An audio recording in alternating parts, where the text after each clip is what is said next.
Բարև ձեզ, Շանթ Գյումրիի եթերում լրատվության ժամ է, այսօր հուլիսի 21-ն է, երեքշաբթի։ Ազգային ժողովի 9-րդ գումարման ուժեղ Հայաստան և քաղաքացիական պայմանագիր խմբակցությունների պատգամավորների ցանկն արդեն հայտնի է։ Հայաստան դաշինքից մանդատից հրաժարվել է միայն դաշինքի ղեկավարը, քաղաքացիական պայմանագրից պատգամավորի 27 թեկնածու, իսկ ուժեղ Հայաստանից ինքնաբացարկ է ներկայացրել 10 պատգամավորի թեկնածու։ Հիշեցնենք, որ դատախազությունը կրկին միջնորդություն է ներկայացրել կենտրոնական ընտրական հանձնաժողով ուժեղ Հայաստան կուսակցության անդամ Նարեկ Կարապետյանի նկատմամբ քրեական վարույթ սկսելուն համաձայնություն ստանալու համար։ Հանձնաժողովի այսօրվա նիստից հետո կայացած ասուլիսի ժամանակ կենտրոնական ընտրական հանձնաժողովի նախագահ Վահագն Հովակիմյանը նշել է, որ կենտրոնական ընտրական հանձնաժողովը ընտրված, բայց լիազորությունները դեռ չստանձնած պատգամավորների նկատմամբ քրեական վարույթներ նախաձեռնելուն համաձայնություն կտա կամ չի տա մինչև օգոստոսի 2-ը։ Արդյունքում նոր գումարման ազգային ժողովը կունենա 105 պատգամավոր, քաղաքացիական պայմանագիր կուսակցությունը կունենա 64 մանդատ, ուժեղ Հայաստանը 29, իսկ Հայաստան դաշինքը 12 մանդատ։ Կալանավորված Գագիկ Ծառուկյանին այսօր ոստիկանների ուղեկցությամբ տարել են քննչական կոմիտե, քննչական գործողության կոմիտեի բակում հավաքվել են նրա աջակիցներն ու վանկարկումներով ողջունել նրան։ Փաստաբան Երեմ Սարգսյանը հայտնել է, որ լրացուցիչ հարցաքննություն պետք է տեղի ունենա առանձնապես խոշոր չափերով խարդախություն և փողերի լվացում կատարելու գործի շրջանակում։ Հիշեցնենք, որ ԲՀԿ առաջնորդ գործարար Գագիկ Ծառուկյանը հուլիսի 7-ին է կալանավորվել 2 ամսով։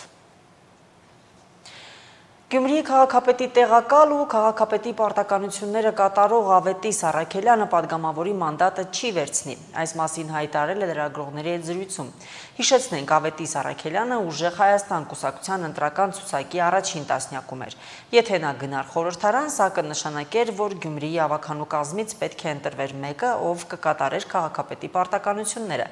Իսկ իշխանությունները հայտարարել են արտահերթ թիմ ընտրությունների անհրաժեշտության մասին։ Ըստ Ավետիս Առաքելյանի մանդատ վերցնելու պարագայում քաղաքում հնարավոր է կառավարման ճգնաժամ ստեղծվեր և նախընտրել է մնալ քաղաքապետ Վարդան Ղուկասյանին փոխարինող։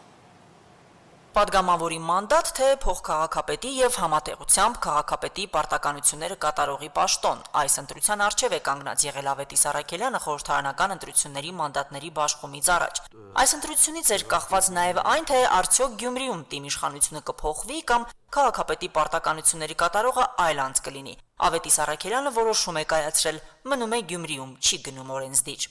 Քննարկումները եղել է և քաղաքապետ Վարդան Ղուկասյանի հետ և քաղաքական թիմի խմբակցության ղեկավարի պարոն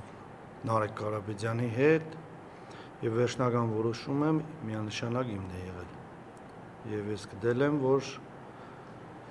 առաջնահերթը գյումրեցիների և Գյումրի քաղաքի շահն է,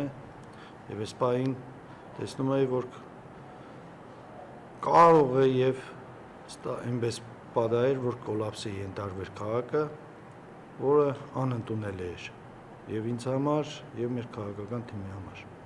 Հետևաբար Գյումրիի թիմում առայժմ ամեն ինչ մնում է այնպես, ինչպես կա, թեև Գյումրիի քաղաքապետ Վարդան Ղուկասյանի խափանման միջոցը փոխվել է, նա տնային կալանքում է։ Այս որոշումը քննարկումների առիթ տվեց, թե Գյումրիի իշխանությունները կուլիսային պայմանավորվածություն ունեն կենտրոնական իշխանության հետ և չեն խոչընդոտելու արտահերթ ընտրությունների անցկացմանը։ Ավետիս Առաքելյանը այս խոսակցություններին լուրջ չի վերաբերում։ Ինչ տաբալենք, տաբալված էր էլի, որ ուզենայինք տաբալենք, բայց չէ, ընդհակառակը մենք թույլ չենք տալիս, որ տաբալվի։ Ամեն ինչից ասել եմ, առաջնահերթ ոչ պաշտոնն է, ոչ ատորն է, ոչ ինչ-որ ներկայացությունն է, այլ քաղաքի շահն է, քաղաքի բնակիչների շահն է և Հայաստանի Հանրապետության շահն է։ Իսկ քաղաքի բնակիչների շահերից բխող ծրագրեր ու նախագծեր քաղաքապետարանը ունի, ճիշտ է առայժմ միայն թղթի վրա։ Սպասում են գործնական փուլի մեկնարկին։ Դրանցից մեկը Գյումրիում թափառող շների համար կացարանի կառուցմանն է վերաբերում։ Տարածքը ըստ Ավետիս Առաքելյանի ընտրված է, հողհատկացումը կատարված։ Էսքիզային տարբերակը կա, փորձենք արդեն վերջնական նախագծի տեստ տանք և մրցույթ հայտարարենք։ Ժամկետները չեմ կարող հիմա վերջնական ասեմ այսպես, բայց մոտը մի ամսվա ընթացքում ամենաշատը։ Լավ է, սպառակը ձեր նպատեմ, հնարավոր է մրցույթ չհայտարարվի և դոնոր կազմակերպությունը ստանձնի ու միանգամից շինարարությունը սկսի։ Դոնոր կազմակերպությունները ըստ քաղաքապետի պարտականությունները կատարողի հետաքրքրված են Գյումրիում նաև բնակարանային շինարարությամբ։ Բնակարանաշինական ևս մեկ ծրագիր քաղաքային բյուջեի համաֆինանսավորմամբ սուբվենցիոն ծրագրով են նախատեսում։ Հայտը ներկայացրել են, բայց հաստատում կամ մերժում չեն ստացել։ Սուբվենցիոն ծրագիրն է բնակարանաշինության, որը դեռ մինչև այսօր չի հաստատվել եւ չի հերկվել կառավարության կողմից, հուսով եմ կհաստատվի։ Մոտ 2 միլիարդ 200 միլիոն դրամանոց ծրագիրը 100 բնակարաններ, 2 հատ 5 հարգանի, ընդանուր տեսքը այսպեսին կլինի։ Կառավարությունը Գյումրիում բնակարանային պարտավորություն ունի 383 ընտանիքի նկատմամբ, իսկ տնակների ընդհանուր թիվը մի քանի անգամ ավելին է՝ 2465։ Բնակարանաշինությունը ըստ Ավետիս Առաքելյանի Գյումրիում շարունակում է մնալ թիվ 1 խնդիրը, իսկ պետական միջոցները միայն փողոցաշինությանն են ուղղվում։ Եվ վզվի ծրագրից են տեղյակ եղել եւ ամեն ինչից է տեղյակ են եղել։ Հիմա էլ ճիշտ ասած 10 կիլոմետր թե 25 կիլոմետր ասֆալտապատում Գյումրու համար են էլ ֆրեզային տեսքով իրենք գիտեն, կառավարությունը իրենք են, ըստ ինձ առաջնահերթ պետք է լիներ բնակարանաշինություն։ Քաղաքապետարանում սպասում են Վառեմ Մարեմի հայտնի շենքի վերականգնման աշխատանքների վերսկսմանը։ Պատշգամբի հատվածն ապամոնտաժված է, բայց վերականգնման նախագծի վերջնական հաստատում դեռ չկա։ Ըստ իմ տեղեկությունների մնացել է, որ նախագիծը, շին նախագիծը հաստատվի կրթության և գիտության մշակույթի նախարարության կողմից վերջնական թույլտվությունը տան, որ շինարարական աշխատանքները սկսեն։ Մենք շին հրաբարակի ստեղծման աշխատանքների թույլտվությունը տվեցինք, դա մեր լիազորությանը, իսկ վերջնական նախագիծը պետք է հաստատվի արդեն այդ 14 նախարարություններից, երևի, եթե չեմ սխալվում, մնացել է մշակույթի նախարարությունը, որ մշակույթի նախարարությունն է վերջնական իր հաստատումը տա եւ մարդիկ սկսեն աշխատանքներ։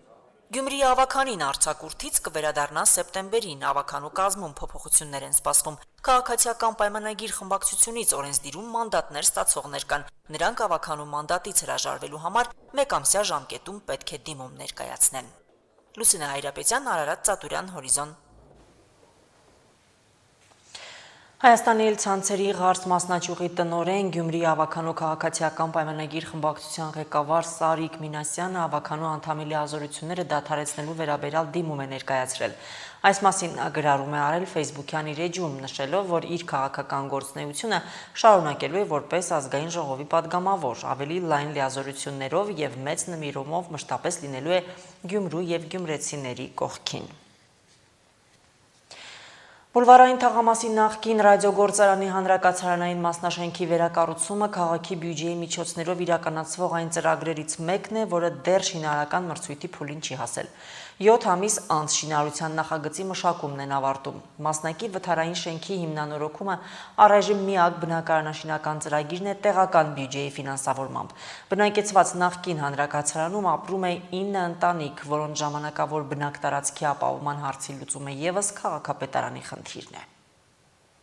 Փլուզված պատեր, ճաքած առաստաղ, խոնավությունից սևացած միջանցքներ, ամեն անկյունում աղբակույտերը ուղղակի անտանելի գարշահոտություն։ Եվ ոչ այս ամեն ինչը Սարսափ ֆիլմի նկարահանման հրապարակում չէ, այլ Գյումրիի ռադիոգործարանի շենքում։ 88-ից հետո կիսախարխուլ ու կիսափուլ մնացած այս շենքում թվում է, թե կյանքի նշույլ իսկ պետք է չլիներ, բայց իրականությունը այլ է։ Հակասանիտարական ու սոցիալական այս սարսափելի պայմաններում 9 ընտանիք է ապրում։ Ինչքան էլ տարբեր լինեն այս շենքում ապրողների ընտանեկան պատմությունները, մեկ բան ընդհանրական է։ Բոլորը վթարային հանրակացարանում են բնակության այլ տեղ չունենալու պատճառով, ու բոլորը հանդուրժում են կենցաղային վատ պայմանները։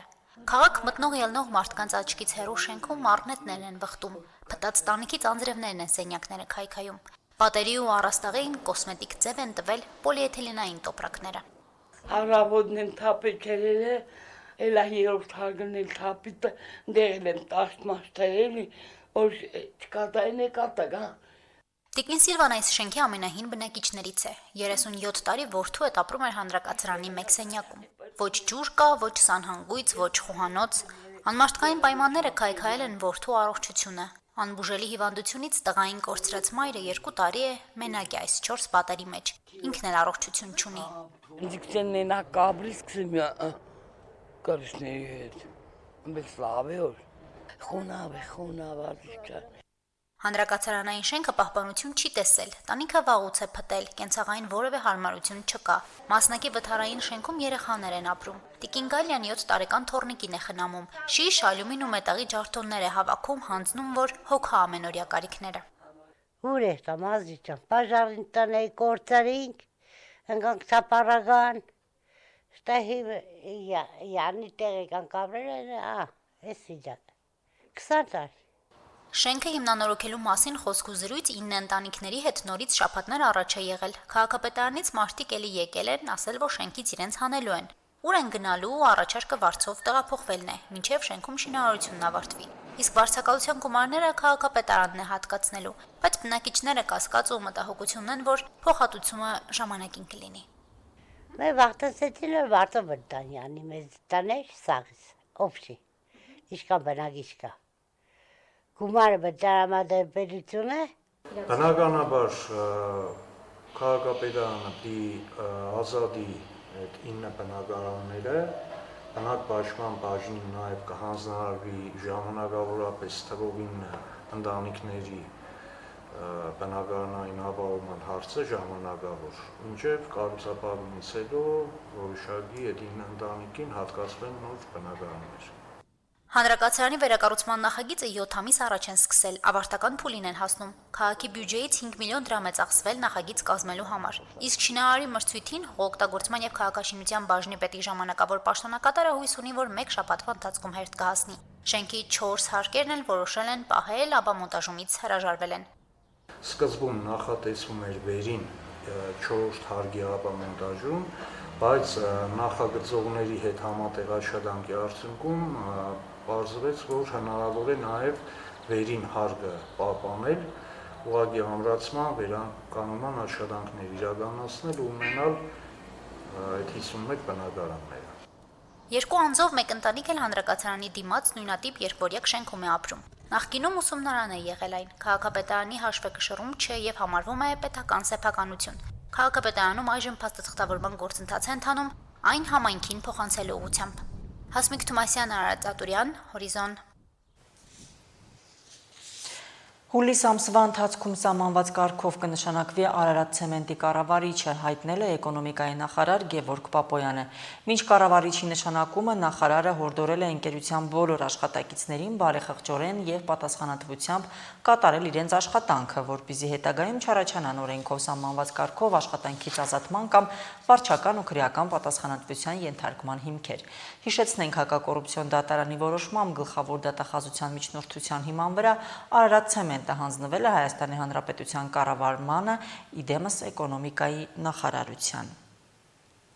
Մեկ այլ գրառմամբ էկոնոմիկայի նախարար Գևորգ Պապոյանը տեղեկացրել է, որ այս տարվա հունիսի 1-ից հուլիսի 19-ը Հայաստանից արտահանվել է 7654 տոննա ծիրան։ Արտահանման աշխարհագրությունը շատ լայն է, բայց Իսպանիա արտահանում չունենք նաև Պորտուգալիա արտահանում։ Հետևաբար առաջարկում են, որ ընդդիմադիր մամուլը այսօր էլ մի մեքենա դեպի Պորտուգալիա ճակերտավոր արտահանած ծիրան փչացնի, գրել է նախարարը։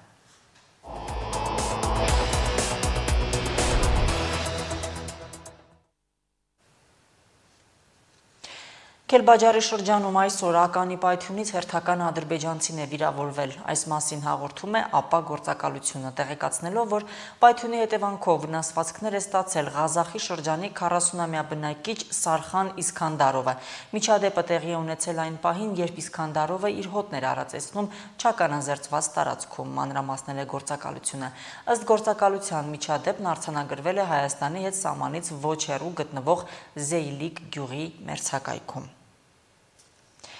Միացյալ Նահանգների եւ Իրանի միջև ռազմական լարվածությունը շարունակում է խորանալ, կողմերը հերթական անգամ փոխադարձ հարվածներ են հասցրել, մինչդեռ դիվանագիտական ուղիներով փորձ է արվում կանխել հակամարտության հետագա ընդլայնումը։ Վաշինգտոնը հայտարարում է, որ թիրախավորում է Իրանի ռազմական ենթակառուցվածքները, իսկ Թեհրանը խոսում է ամերիկյան բազաներին հասցված պատասխան հարվածների մասին։ Միաժամանակ շրջանառվում է հրադադարի նոր առաջարկը, որը կարող է ճանապարհ հարթել բանակցությունների վերսկսման համար։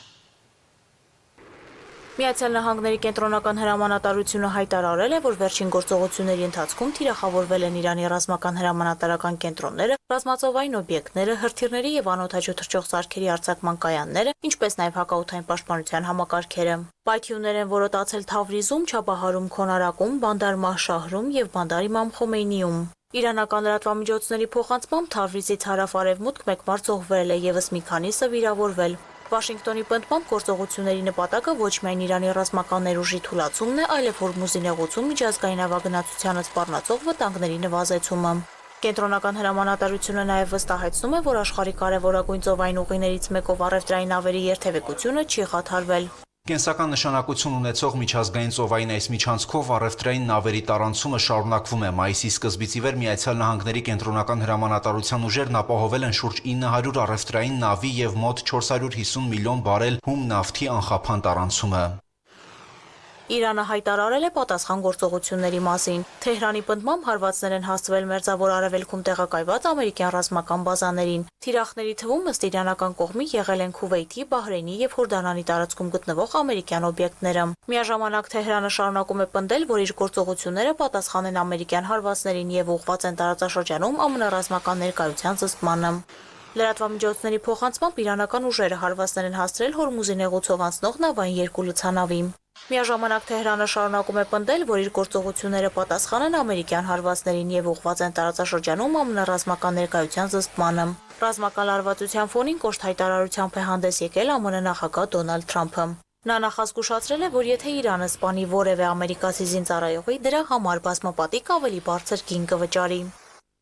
Ամեն անգամ, երբ Իրանը ամերիկացի զինծառայող սպանի, բազմապատիկ ավելին է վճարելու։ Այս հրահանգը փոխանցվել է պատերազմի նախարար Փիթ Հեքսեթին, գլխավոր շտաբերի միասնական պետ Դանիել Քեյնին եւ բանակի բոլոր ղեկավարներին։